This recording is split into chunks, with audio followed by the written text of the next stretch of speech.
In an old, decrepit trailer, a blonde 10-year-old boy helps his older brother dye his hair. The older brother's name is Link. He's 17, a handsome teenager with sharp cheekbones and dark eyes who wants to look more like his family. His indigenous heritage, coming from his mother, is evident in his looks, and he doesn't like it because it makes him feel like he doesn't belong. His little brother is blonde and blue-eyed. His father also has dark blonde hair and bright blue eyes. His mother, the only one who looked like him, passed away years back, leaving Link alone with his violent father. In a broken-down home, Link has to care for his brother, Travis, and himself while his father forces them to work stealing copper pipes to sell. His home life isn't great. His father despises him and treats him badly. His uncle sees his father using violence against Link, but he doesn't intervene. With a life without love or caring, Link is slowly spiraling. Being a rebel whenever he can, he decides to steal some copper pipes with the help of Travis without telling his father. While they are working, the police arrive and arrest both of them. Link takes a beating before he passes out and wakes up in a cell. There's an old man with him. He's an Aboriginal and he starts cleaning up Link's wounds while speaking Mi'kmaq, a language that Link doesn't understand.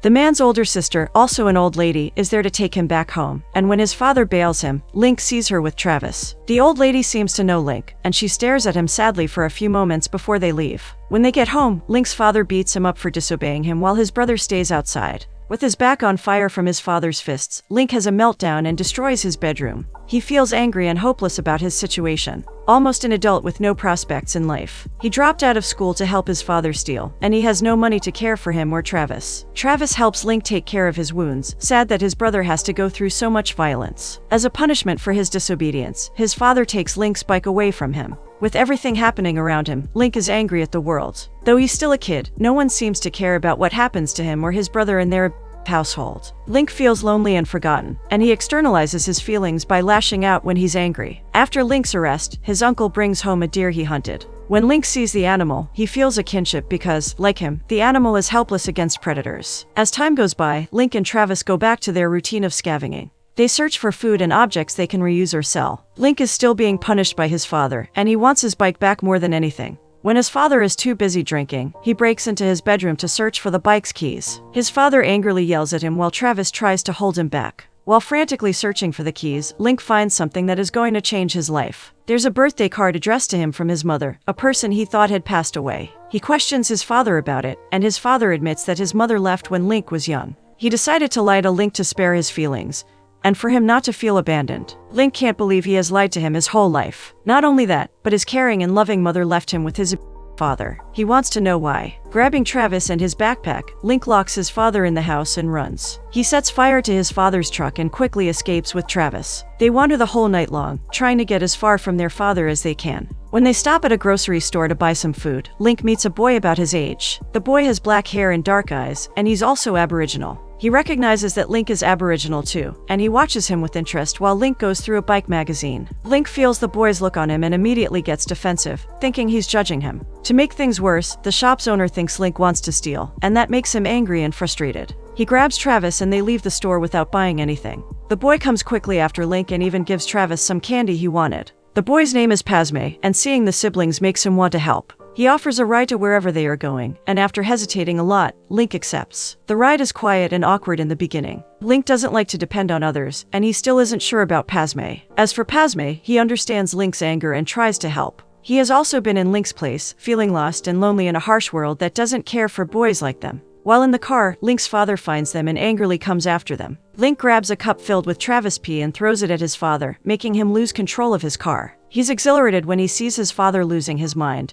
It makes him feel free for the first time. Pasme doesn't understand the situation, and after riding away, he stops the car to question Link. Again, Link gets on the defensive, not willing to tell Pasme anything about his life or his father. He gets off the car and stomps off with Travis at his heels. Pasme is exasperated by Link's mood swings and asks him to come back. He's willing to help, and he's determined to find out more about Link. Travis decides on Link this time. He doesn't want to wander without a destination, and Pasme has a car. Defeated, Link goes back to Pasme. They camp during the night and make a bonfire. In the silence of the night, Link finally tells Pasme that he left to go after his mother and that his father is violent. He doesn't go into any details about his home life, but Pasme understands. He also had a similar issue with his family. After leaving his house, he started going around the country dancing his traditional dance for people to watch. He shows Link his clothing and accessories, and it makes Link curious. He knows he's of Aboriginal descent, but he didn't have contact with it growing up. Pasme is the opposite of him in that regard. He grew up in an Aboriginal community with the customs and culture of his people. It's fascinating to Link, because he always tried to fit in, even going as far as dyeing his hair blonde. Padme represents his culture without fear, and Link is curious to know what that is like. The following day, Link wakes up to a view of a shirtless Padme. He can't take his eyes off him, for some reason he can't understand. Padme is good-looking in a grungy way, looking like a rock star rebel, and it piques Link's interest. In turn, Padme is more experienced and he knows when someone is attracted to him. He understands that Link is like a skittish animal, and he has to take things slowly with him. Still, he sees a lot of promise in becoming friends with the blonde teenager. They go take a dip in a lake without clothes, and Link finally relaxes. They goof around like kids, playing and joking with each other. It feels great and liberating. It's been a long time since Link was just a kid, maybe since his mother was still around. After that, Link starts admiring Padme more openly. They keep glancing at each other in the truck, smiling when the other isn't looking. Link's happiness doesn't last long because they arrive at his mother's address after hours of traveling. It's a humanitarian house, a place where people go to take a break from their harsh lives. Link talks to an old lady about his mother and she decides to talk to him. She explains that his mother stayed there during a difficult period of her life, but that she left a long time back. Link tries to find out if the woman has her current address, but the old lady refuses to give it to him. Angry that she wasn't willing to help him, he leaves with Padme and Travis. Back in the truck, Link feels lost again.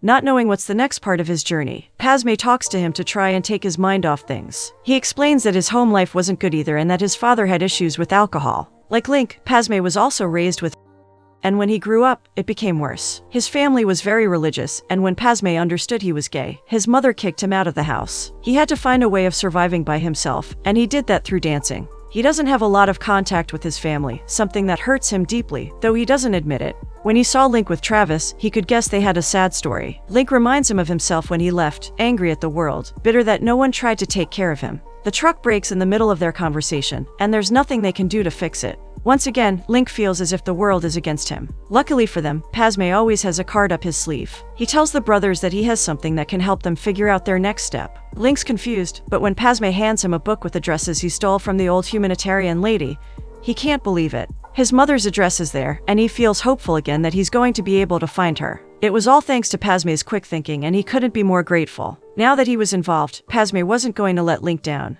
He's going to embark on Link's journey. They have to walk to their destination, and it's a long way. They joke and play along the way, making the journey more fun than it would have been alone. The following morning, Link wakes up and sees Padme practicing his dance moves. He's fluid and balanced, moving like bamboo against the wind. Link's amazed and his attraction skyrockets. Padme finally notices him watching, and instead of getting mad, he offers to teach Link the steps. Link gladly follows him, and the two of them dance together in silence. The dance is also part of Link's culture, a part that he doesn't know, and it makes him happy that he's learning it. Their fun comes to a stop when Travis wakes up and makes fun of Link. He hates to feel vulnerable and being made fun of, so he stomps off while Padme tells Travis it wasn't cool. Watching Padme stare after his brother makes Travis realize that they don't like each other as just friends, and he doesn't know how to feel about it. The rest of the way, Link and Padme talk more about themselves and their lives. When they arrive at the address after days of walking, they are surprised by what they see. It's a huge colonial-style house, weathered by time. There's no one at home, and it's completely abandoned with dust everywhere and peeling wallpaper. Link goes around the house until he finds a child's bedroom. There's still an old crib and a wardrobe. Link remembers that he spent time in that house as a kid, but he doesn't know why they moved into a trailer. In the wardrobe, there is still some women's clothing, and Link picks up a dark blue dress. He ties it around his neck and sits down on the windowsill with a picture of his mother with him. For the first time in years, Link cries. The house is proof that he didn't dream about his memories of his mother. He has happy memories of her, of moments she took care of him and loved him deeply. He has no idea what happened to change it. Why his mother left him with his father, and the reason why she never tried to contact him after all these years. With each question comes a new wave of tears. At that moment, Link never felt as lost and abandoned. Learning the truth is hard and painful, but he wants his questions answered more than anything now. It doesn't matter if it cuts him deeply. When they leave the house, again not knowing what their next step is, Travis finds an animal that has recently passed away. When Padme sees it, he decides to honor the animal by burying him and praying for his spirit. He says some prayers in his native language while Link and Travis follow. Link is once again enchanted by how connected to his culture Padme is, and he wants to learn more. They go back to the road without a destination in mind.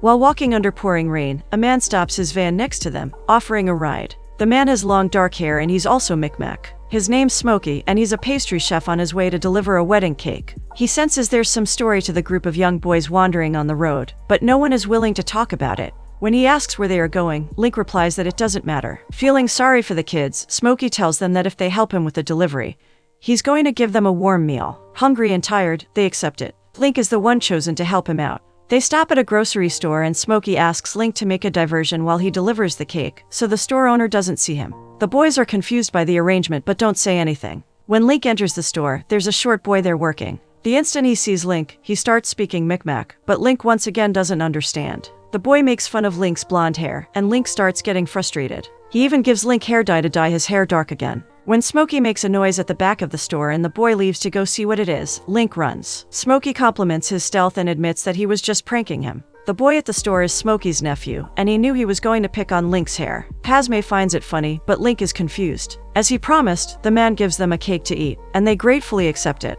While eating, Padme notices that Link has some cake on his nose and he quickly cleans it up. Link stares at him in shock when Padme puts the finger he used to clean him in his mouth. It's the first time he made a direct move on Link, and he doesn't dislike it. He's just shy and doesn't know how to react. He has never felt like that before, and it's confusing. His head is a mess with everything that is happening, but he's grateful for Padme's presence. Link notices a sticker on Smokey's windshield and recognizes it from his mother's address. He wonders what it means, and the older man replies that it's not a place for kids. Still, Link insists he takes them there since it could be another clue to find out where his mother is. Smokey ends up taking them to the place. It's a bar and a show house, filled with drag queens working. Link finds the whole place fascinating, but his brother is uncomfortable. It's not a place for kids, though nothing explicit is happening. It's Link's first time at a bar, and everything he sees is different from his reality. Smokey introduces him to the owner of the bar, and Link quickly asks if she knows his mother. The drag queen explains that he knew his mother, and she worked there for some time, but that she doesn't want to be found. Seeing Link's desperation and frustration makes her give him the address, though there are no guarantees that his mother is living there. Link takes it anyway, and he's looking forward to checking if that's the last piece of the puzzle. Smokey gives them money to stay at a hotel and eat something.